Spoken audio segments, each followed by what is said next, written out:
बिस्मिल्लाहिर्रहमानिर्रहीम। अस्सलामुअलैकुम। आज पढ़ेंगे हम सबक नंबर 8 मीठे बोल। इमला। किसी का उल्टा नाम ना लो, किसी को तुम इल्ज़ाम ना दो, तब बदलेगा ये माहौल जब बोलोगे मीठे बोल। सबक नंबर 9 चाँद। इमला।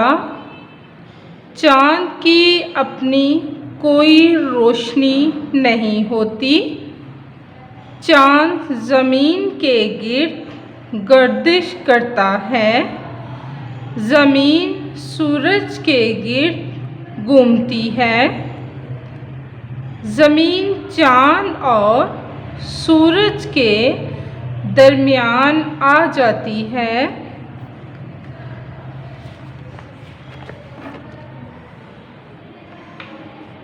ज़मीन का साया चाँद पर पड़ता है।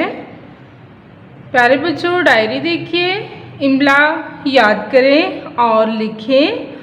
आप इमला तैयार करें और अपने वालिदैन से कहें कि वो एक एक जुमला करके आपको लिखवाएं, फिर उन्हें चेक करवाएं। अल्लाह हाफिज़।